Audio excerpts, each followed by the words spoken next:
Welcome back, everyone. Let's switch gears now and speak about some policy governance matters.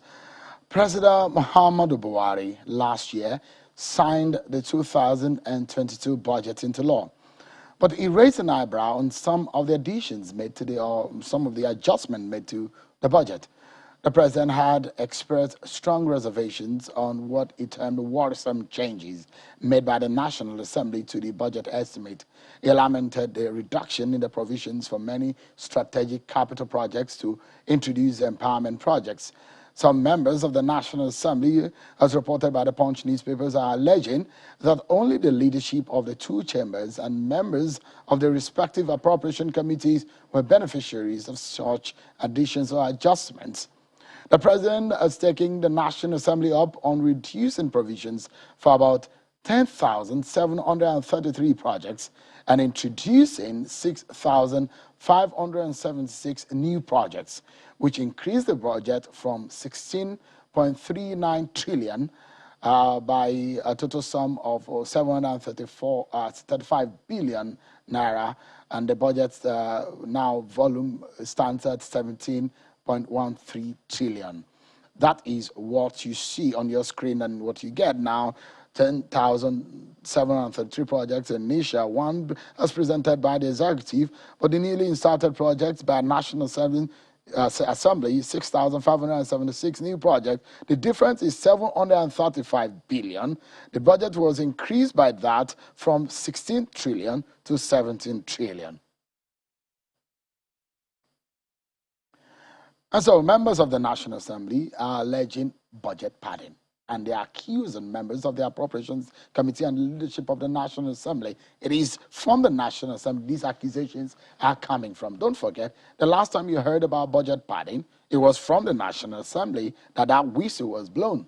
This time around, it's blowing again. So we wanted to look into all of these matters. Some people will tell you, well, adding these things are not illegal, but the question is the moral issues behind it, whether or not it is allowed to do, for them to do that without the consent of the National Assembly. What do the laws say? These are all the issues. Whether or not, economically speaking, these are also allowed for. And that's where we're going to be digging deeper into this matter. Tonight, we've extended invitation to members of the National Assembly, the spokesperson to members of the Appropriations Committee. But apparently, most of the National Assembly members are out of town. And we hope that they will be able to answer to some of these issues that Nigerians would like to listen to and explanations being given. We have Mr. Awal Rafsanjani, the Executive Director of Civil Society Legislative Advocacy Center. He's in Abuja. So thank you so much for joining us tonight. Thank you very much. And virtually, we have an economist. Dr. Muda Yusuf is the Chief Executive Officer of Center for Promotion of Private Enterprise and Economic and Business Advocacy think tank. He's joining us virtually from Lagos. Dr. Yusuf, it's good to see you again, and thank you so much for joining us. I think I should begin from Lagos. Fair enough to begin from Dr. Yusuf. Give us a sense of what you make of the increase. The president had raised this issue first and foremost, even before anybody did. What is your take on the differences that we have seen, Dr. Yusuf?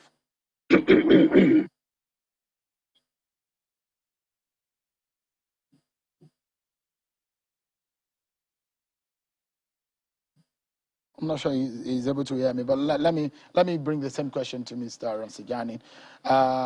What is your take on the president's reservation about the budget, the increment, the additions that the National Assembly members, if truly they introduce about over 6,000 projects, is it legal or is it in the realm of morality? Thank you very much. I think it is important that we understand the basics foundation on what budget is all about and the legality for even the budget as with respect to National Assembly roles and responsibility. Appropriation or budget bill is just like an act, and therefore if you send a bill to National Assembly from the executive, it is expected that the National Assembly should meticulously, judiciously, with all honesty and national interest at the back of their mind, look at that appropriation bill to, have a look at it and ensure that they eliminate any corruption, involved in those budgets, including duplication of projects, including, waste, including, things that did not really, have any sense. For example, project that you're going to do, which is supposed to have like a 5-year or 10 years, duration, and suddenly you just bring in that project and appropriate money, which did not have any, plan or backup for, multiple years, progression in terms of allocation of money. So National Assembly is supposed to work on all those things and ensure that whatever appropriation they are eventually passing is in the best interest of Nigeria. Now, the allegation of budget padding by either the National Assembly members themselves or by the president, which has become a recurrent issue, is just to tell you that obviously something is happening that is not morally, like you said, right. For example, if you bring in a budget that is completely different from what the executive has brought before the National Assembly, introducing new headlines and other things that were not part of the initial budget brought by the executive. In other words, try to completely upturn the budget submitted by the executive and bringing in those items that obviously not in the interest of the nation. You're actually doing budget padding. But if you are looking at different areas where, for example, in the area in the health sector, Nigeria has the commitment of at least budgeting for 15% for Nigeria, in its health.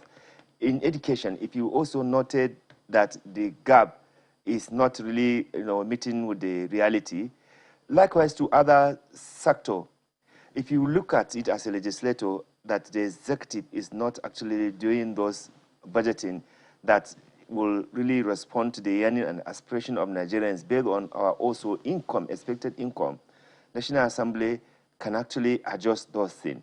But introducing entirely new budget heading that does not exist, and that there was no prior conversation with the executive, and that those budget line that you are bringing are your so-called constituency project that you are putting. Right. Obviously, so there's a concern on that. So let us clarify for Nigerians to get. So you've explained the process of appropriations and budgeting.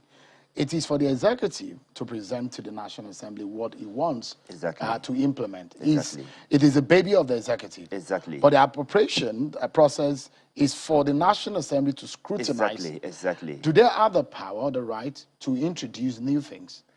No, actually, if you see, those things could have been done before the formal submission to the National Assembly. And that is why this romancing that the National Assembly leadership is having with the executive has not yielded any positive results, because if it has, they would have been able to meet before the budget is submitted to the National Assembly to say, okay, these are the things that we think, should be done. In other words, there should be, a pre-budget conversation and understanding between the executive leadership, executive and National Assembly leadership, so that we avoid all this blackmail and rancor. You know the reason, Mr. Rafsanjani, you know the reason why I'm asking, because you said that if some of the major headings of the budget are not tampered with, there might not be any wrongdoing.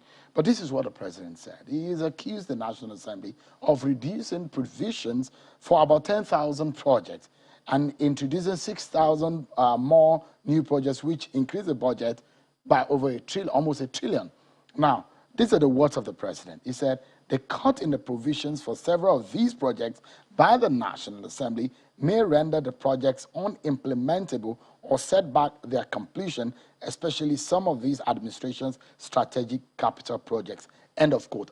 That is President Buhari talking there. I absolutely agree with Mr. President on this, because National Assembly cannot completely upturn the budget submitted by the executive. And that's why I say there should be opportunity of free budget submission, dialogue, and discussion. Everything is about dialogue. And secondly, where it becomes worrisome, like some of the members are accusing the leadership of the National Assembly of cornering this so-called, constituency project. And I want to suggest that National Assembly should come clear on this.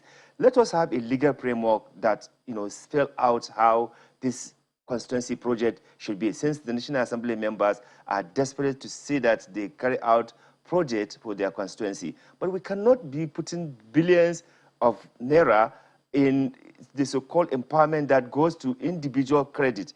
Most of these projects that you hear constituency project, especially the one that they call empowerment, I think that eventually they turn them into campaign. So you use public taxpayers' money to be running your own personal campaign. This is not ethical and this is not proper. And therefore, I agree with the president that some of those new budget headings that have been introduced should not be the case, because it will distort the principle, of what the budget is some people will argue that this is a culture and nothing has changed. A culture does not encourage impunity. So as far as you're concerned, from the National Assembly point of view, their action is impunity, isn't it? Yeah, well, because if you continue to take, money, public taxpayers' money, and personalizing the taxpayers' money, no monitoring on how this money or this so-called project are spent, sometimes duplication. For example, members want to do primary health care, they do not discuss with the Ministry of Health to know whether there are such kind of project contained in the budget that the executive is sending. That's why I talk about pre-budget discussion, dialogue. Let's bring in Dr. Yusuf into the conversation.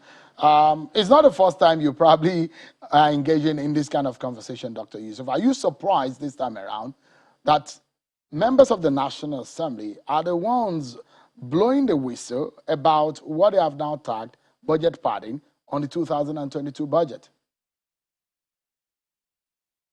Well, I'm not surprised, but I think we need to look at these issues very, very dispassionately. There are a number of perspectives that I like us to look at. One is the constitutionality of the whole idea of either bringing in new projects or reducing amount of allocation. How constitutional is that act, especially within the context of Section 80 and 81 of the Constitution? Because that section states clearly that no monies should be spent from the Consolidated Revenue Fund unless as appropriated by the National Assembly. That is very clear in the Constitution. The second issue is the appropriateness of what has been done. Is it really appropriate to introduce so many projects and to tamper with so many projects that have been proposed? So we cannot interrogate the proprieteness or the appropriateness of that action. The third issue is the quality of engagement between the executive and the legislature. Obviously, the quality of engagement is not as much as we expect. If there is this big gap between what is being proposed and what is being approved by the National Assembly. Then finally, is the issue of the capacity of the National Assembly on issues of appropriation. If you look at the US Parliament, for instance, they have a whole Congressional Budget Office, which has a staff of close to 100, with experts, with economists who can properly analyze the budget and package it properly. I think something like that is also being contemplated by the National Assembly. So there's also the issue of capacity, which creates all sorts of gaps in whatever was approved. But for me, I think there has to be a lot more engagement, but more importantly, is to settle the constitutional question. Where does the buck stops as far as appropriation is concerned? Does it stop at the desk of the president or at the National Assembly? And I think we need to get the judiciary to interpret, especially Section 80 and 81, to let us know whether in the first place, whether it is constitutional for the National Assembly to introduce new projects, whether it is constitutional for them to delete projects, whether it's constitutional for them to amend appropriation or allocations to projects. I think that is the way to settle this matter once and for all. We have been on this for close to 2 decades, perhaps since 1999. Going back and forth, you remember the case of Honorable Abdulmumin Jubri? He has to be suspended from the parliament for 180 legislative days on account of this issue of pardon. So I think these are the very, very fundamental issues. I think somebody should have the courage to step up to the judiciary to ask for proper interpretation and the definition of the limits of the powers of both the executive and the legislature as far as appropriation is concerned. In terms of financial planning, how hurtful could it be if you make plans? Because this is what a lot of people will suggest, that the executive has, the budget is the baby of the executive, but the role of the National Assembly is to scrutinize and, properly monitor in the manner in which the propositions of the executive, what it looks like, the shape and color, it comes up. But are you saying that it's not hurtful at all when you make a plan and it's being reviewed or adjusted in the manner in which it has been done this time around? Yeah, that is why I was talking about the appropriateness of the adjustments that has been done. There's the issue of whether it is appropriate to do it in the manner in which it has been done. There's the issue of whether it is constitutional, whether they have the powers to do so. And in order to manage this kind of situation, just as my colleague said in the studio, if there is proper engagement, we will not see this kind of gaps. But if there is no proper engagement, you continue to see this kind of gaps year in, year out. Of course, it will distort planning because the executive has a lot more capacity in terms of recognizing what needs to be done, how much is available, and all of that. The executive has a lot more capacity. But you have this issue with the Constitution.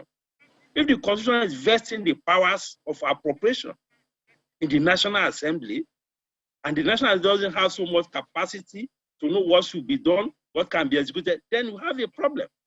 But the best way to start is to define the limits of the arms. Let's take a breather, and when we come back, we will wrap up on the way forward. If there are issues of budget padding, how can we ensure that this doesn't happen in the future? And then, of course, how can the National Assembly or the executive ensure that whatever they have on their hands is properly implemented? We'll take a break, and when we come back, my guest will give us insight into all of this. Stay with us, we'll be right back.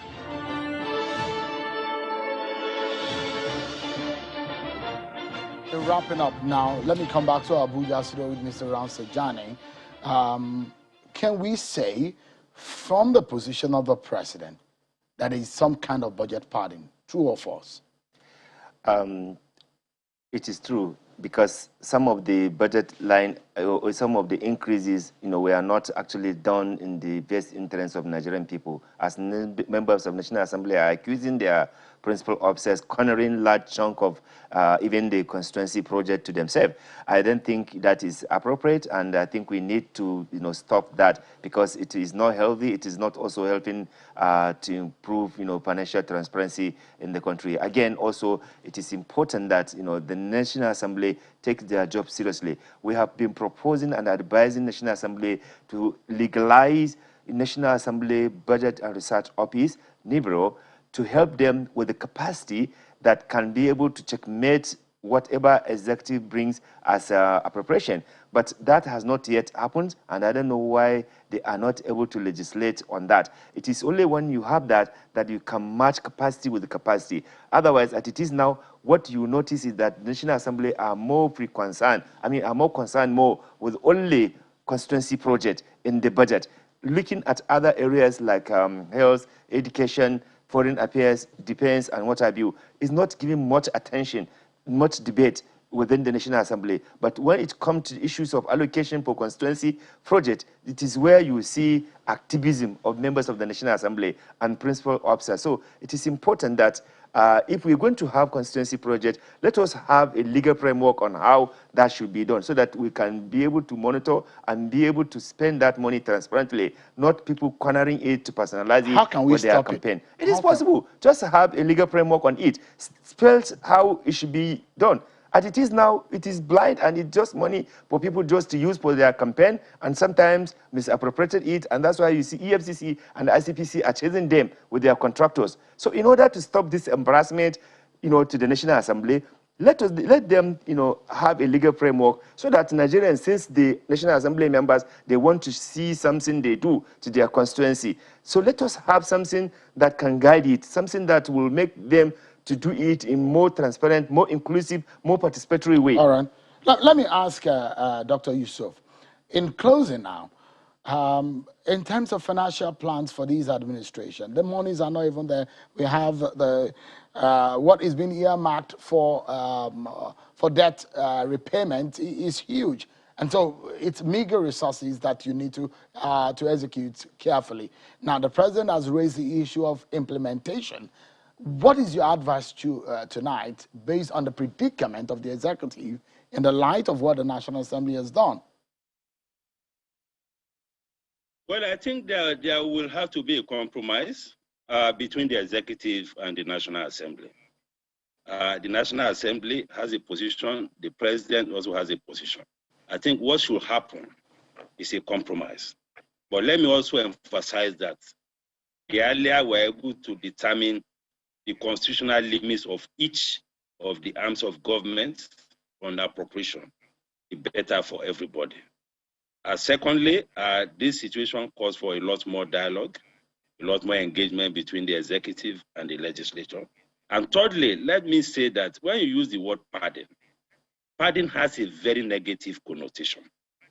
I don't think it is an appropriate word to use in this context, because there is a constitutional confusion as to whether they have the right to do so or not to do so. Because otherwise, why even take the appropriation bill to the assembly, to the parliament in the first place? Why? If they don't have any power to tamper with anything. The question is, how far can they go in tampering with the appropriation bill? These are the very fundamental issues. And just as my colleague said, we need to deal with the issue of capacity. They need to build capacity in the National Assembly to deal with appropriation issues. I must sincerely thank both of you for the insights you have shared from the financial and economic point of view and the legal and the advocacy point of view. Thank you so much, Mr. Rafsanjani, ED of CISLAC, and Dr. Muda Yusuf. Thank you so much indeed for your time tonight. I appreciate it. But that's our show for today, everyone. Many thanks for watching. I'm Sean Wakimale. Bye-bye.